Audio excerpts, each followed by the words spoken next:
nhớ rồng đó thế nào mà bao tháp bẹt đó okay. Chỉ thả cho cái này thả cho nà thế nào cái nó sổ giờ phỏ này sao cái nào nó cũng đã phỏ là cái trang ra chia nào cái rồi lúc cố sùng nó nói giờ ít phá xa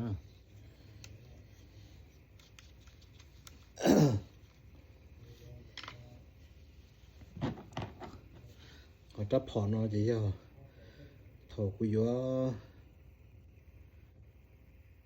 ở bên lì thầu lò mà giờ trái nào sẽ ở phải chia trái phỏ xuất xứ này ở phải chiaแต่ฉันน่าจะฉันน่าจะมัวรอผาชาแล้วถ้าพอซื้อหน่อยแค่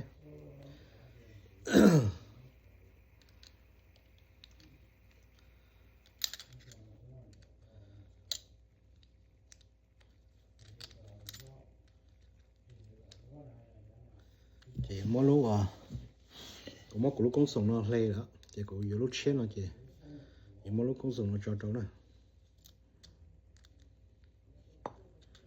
cái phỏ nó phỏ chua sao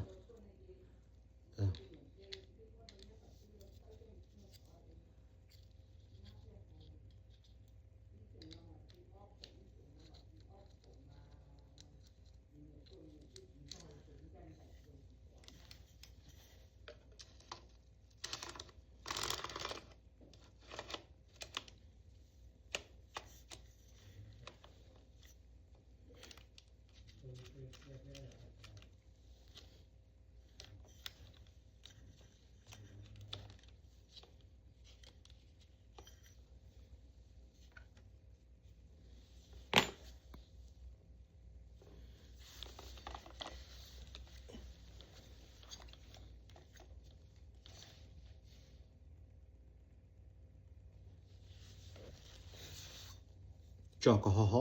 yêu thế liền rong này nó là cái này chỉ hộ yêu có chỉ hộ yêu mà giờ họ thì lúc công sống nó nhớ đế thòng á nhớ nó đế bị nó chỉ hộ yêu thì lúc công sống nó này có chọn thì rất họ nó cá thế này à có chọn nó gì nếu chụp bóng lọc cái con nào nó là thế bóng cái con nào nó có chọn nó gì có thể bỏ để ô nhớ họ nó lỡ nè giờ cho nó lộ tiền màu rạ nữa cái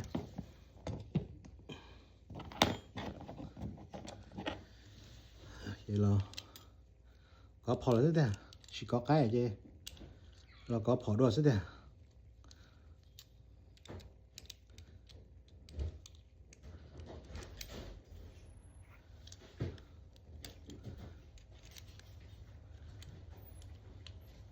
có phở nó chỉ nhau chết đó có cái nó chỉ nhớ nó rong lại nó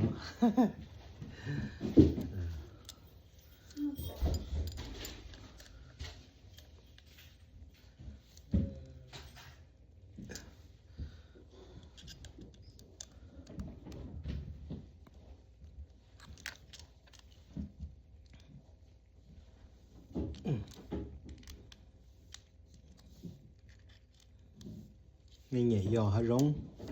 nhảy tuần na nhảy tuần mà lư mà con đầu giả sport hả nè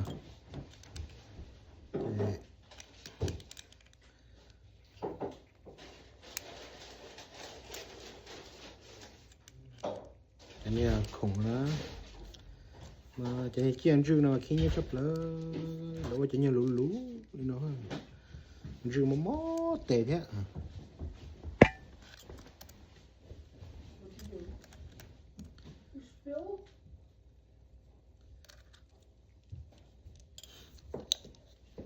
cái này nó là nó có rừng nào mà này kẹp bàn kia chỗ nào là mà có chúng nó rồi lê lò mà có thể giá lấy thế nó tuột hồn à có chúng mình lê lo cho nên giá chỉ lấy thế nè số cha cô sống là mà nếu giờ charge phải pha nữa nếu charge phải pha thì nếu nó phải pha mình cho phải phá thì họ chỉ dùng cái thọ phải phá to nữa có một rõ là lên được cột tự sử dụng đấy thì chỉ mua chia lò thì có chúng turn on ta lý thì cho ta thì có chỉ vợ có là nữaแต่是嘛，ก็ยังละเนี่ยตาแล้วก็ชี้ก็ไม่ตัวละก็ชี้ก็ไม่ตัวซะแล้วก็จอม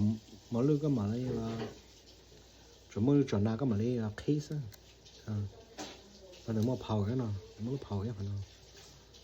ก็เนี่ยแค่เผาซะเจเจ๊เกี่ยละก็chỉก็เดี๋ยวchỉมั่วจะก็ชอจะก็มั่วหนึ่ง turn off แค่จะหนึ่งตัวเกี่ยละนั่นสิเดี๋ยวสมัยน้อยจะ lo hiểu sĩ cho à chị cho con sông này nó phải phá nữa cái cho nên cho bỏ rong cha bỏ rong cha thế nên focus rong thế nên giờ computer đó thì auto focus nó rong cha thế cho nên con sông này nó phải phá này ạ cái technology thì cho nó chỉ được vơi rong đua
nó mà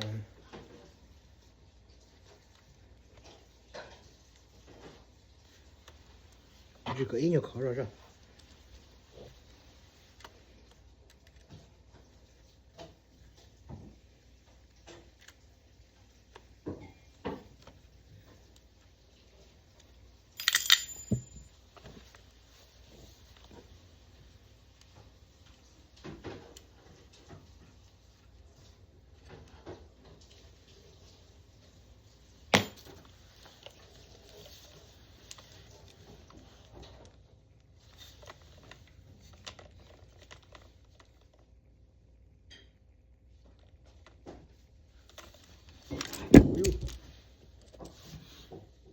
nó lọt đó không thế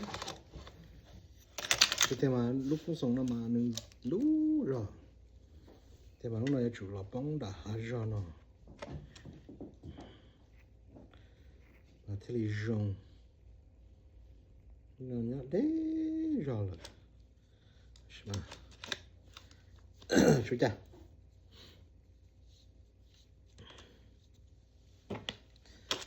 chú trâu là nó tiền xe cơ nó đi nữa chỉ một khó hay chán gì đi nữa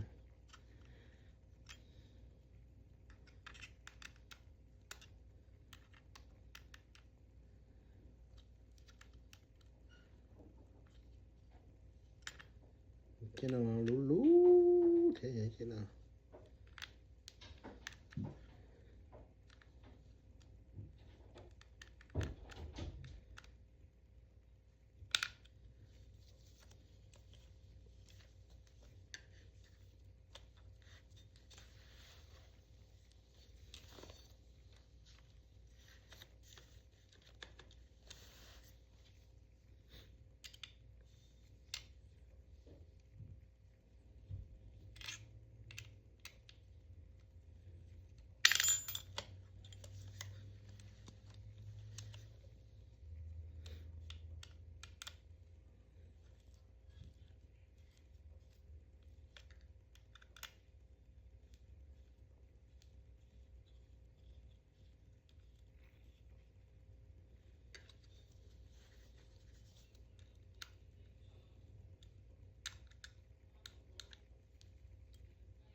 chỉ bông đó còn chưa xuống nó thế nào quên tôi muốn được một cái nhiều để rồi là nó thêm vào nào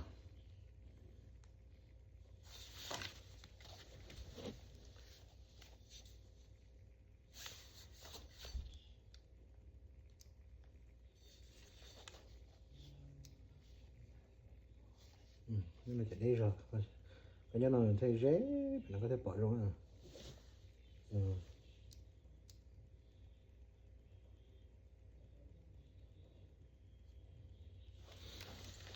thì nó có số nó mà nếu chụp bóng lọp của nó mà thế vào là mà chỉ nó là gì chỉ vợ cái chỗ có số gì trong nó là nhóm gọn theo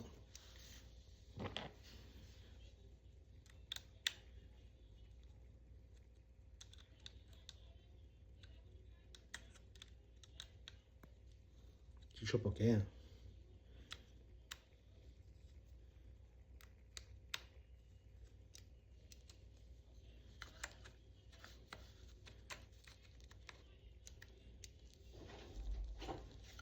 Mom,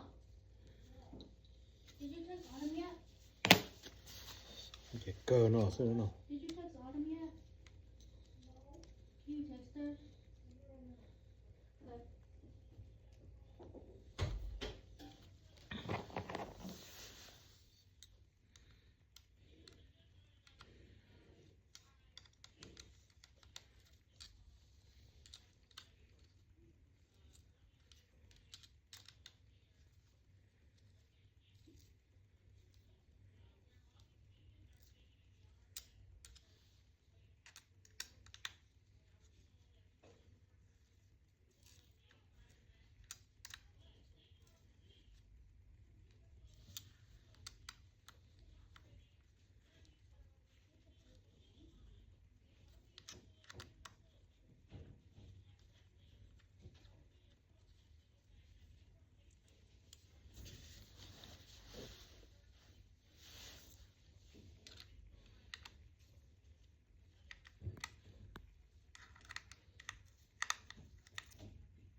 nó sao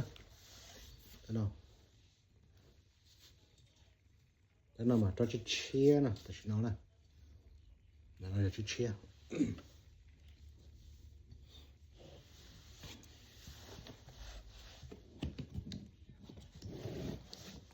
cho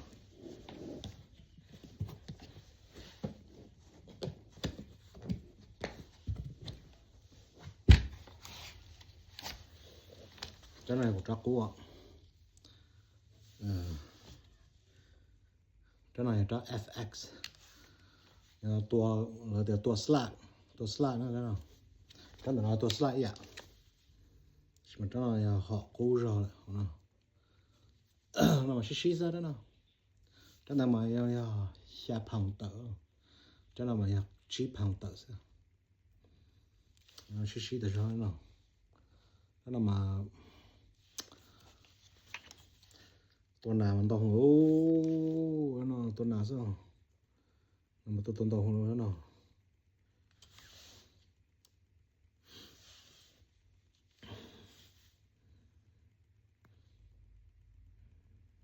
cái trong nó là không có gì nào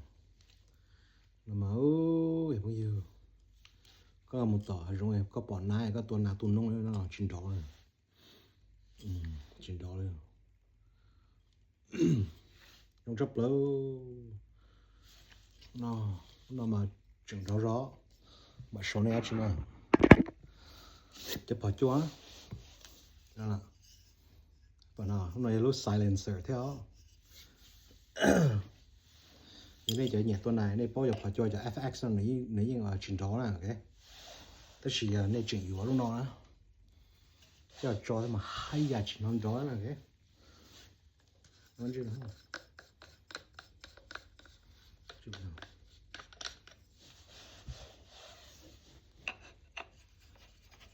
lúc nào chỉ có nhau couple fee là cũ thì có chuyện hoàn trò đấy có chuyện nhau hỗ trợ đó sao có thể nó rồi mẹ à thế có tập đoàn đồ rong chơi trình họ cái khóa trình đó này thằng khăn đó đấy mình cho nó chỉ cho nó chỉ có chừng chua giờ nó trôi ha giờ nó mà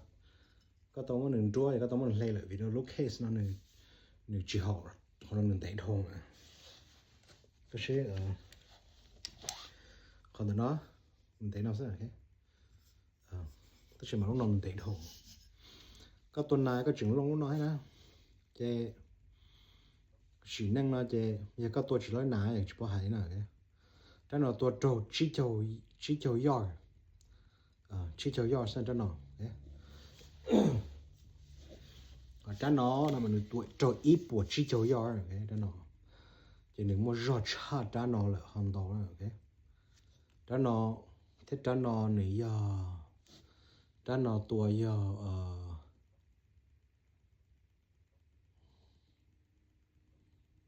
dùng xa chậu pounds rồi chả nữa ok cái nó mà tuổi bé chục lốp pounds ok thì cái nó mua rót cha cái nó đòn đòn nữa ok thì ở trên nó chỉ này tuổi một lứa chỉ tết tục kia sao ok chỉ một họ đi đó bé chụp lốp pounds chỉ tuổi chỉ một lứa chỉ tết tục kia sao chuyện đi á họ trả nó tua mà hai nhà chính nó đi nó chúng mua rong nữa nó họ trả nó chỉ mà lư sự chỉ trong đồ tao họ chỉ tua chỉ trong một câu thọ trong tàu rồi nhưng tao họ tây kỳ trong đồ đó trả nó chỉ mua rong nữa nên bảo thì cái nên bảo thì cho phỏ chua này tua mà lư tua chỉ mua rọt hồng cái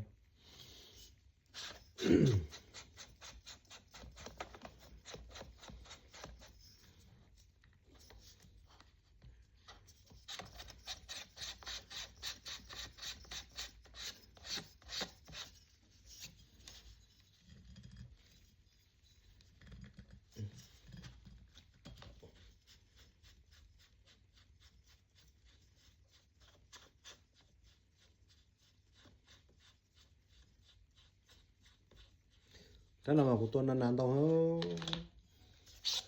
xong nó mà số chỉ thông nhỉ cái chỉ好像chỉ đó nào sao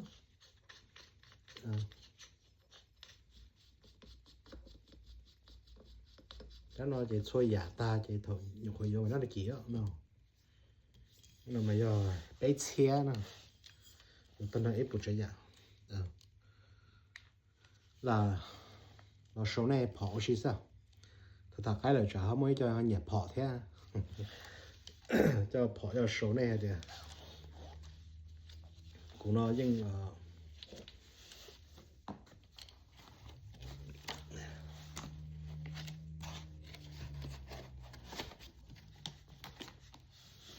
vì mua跑trong thế à hay cho sports nữa ok sports thì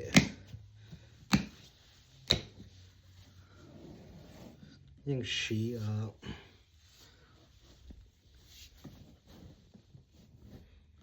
bầu cờ thì thế nào là món của cha khổng air gun nó cho là số này mình gì sao của chúng món cha sao chỉ mua lần đầu cũng mua ấy cho ti lông mà nó ban đầu sao gì cha luôn cha từ lớn một số nữa của chúng món cha sao tròn gì của chó 12 gauge của chó AK của cho nên có chúng mua cho block của xa thế chuyện tốt thôn như bây giờ còn tốt thôn chúng mua chơi trò cái của chọn đây của tôi xí nữa cho nó chơi ra thì nó của tôi cho air gun nó ra cho chị air gun nó mà very quiet con cá giống cái you know it's very nice friendly thế nếu họ air nếu họ chỉnh gió thế nó chỉ is very nice chỉ cũng nhẹ luôn đó ok chỉ ở đó mà cũng là tôi chỉ xong ở đó nó mà nhiều cái gió chứ chúng mà chi số cái này chị họ số quá cho phải cũng nhẹ chấp là nó sẽ thế ok nhà này nhẹ sport chị mua gió nè mua gió cho mua xì xí nó học nhẹ tất nhiên mà nhà này gió nó chị airgun mà it's very expensive game ok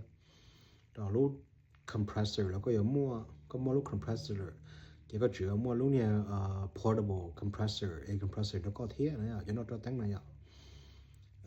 thì it's kind of expensive sport nên chỉ dùng bỏ đó để có một số là chỉ tan nữa sẽ nó cho nó mà là need charge tại li này thì nhớ li cho nó chỉ ít dùng ở dùng nó chỉ có tôi muốn cho bỏ nó lấy tan thôi rồi chỉ có tôi muốn ở đó nó muốn cho nên O-ring ấy O-ring nó sao hậu nữa chỉ có chỉ muốn nửa lấy lò có chỉ muốn nửa bảo cho nó tự ta chỉ có đó bỏ nó đi ba chỉ chỉ muốn rõ thế nữa so couple year có tôi maintenance cho couple year có tôi maintenance cho chỉ có tôi muốn cho nó lên ta li chúa cho orange chết cho có một cái thọ cho có một tua chỉ thế đi có cái tàu torch tua thì nếu như giờ thì có nhiều khóa short tua phật chúa sẽ chỉ it's a lot of work thế có một a lot of to learn if you once you in the sport thì có bao khó thì nó lấy nó có bao thì nó orange nó ta thì nhưng ok cái nào giờ tôi một phật chúa muốn chỉ đi bài tua đi ba nè chỉ cho orange họ chỉ dùng sao chỉ nên mà đi bài sai YouTube chỉ là mặc cái này lê lô mà đi cái này bao lô thò lô nó chỉ này cứ ra chỉ tụ này có cái này bao sao thì chúng mình kỹ nhiều share nè ok thì mà nói chỉ là show phá đấy sai sao chỉ là show cái nè ok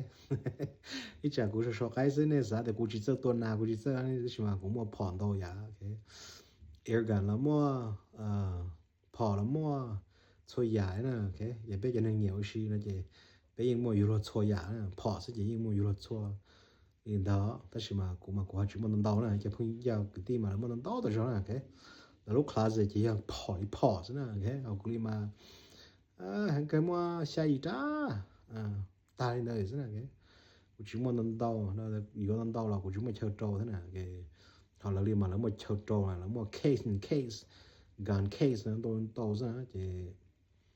của họ chỉ ít tu họ khoản bộ lên tới còn có muốn nhẹ cái thế nhẹ phò thế nhẹ do hai rong thế là chỉ too much họ là mà là nhẹ phò sẽ chỉ là do tàu đi này bây giờ chỉ là chơi nhẹ do thế thuộc cái hai thế là chỉ muốn bộ lên tới nè ok thì là số này mình chỉ là sẽ xin chứ đâu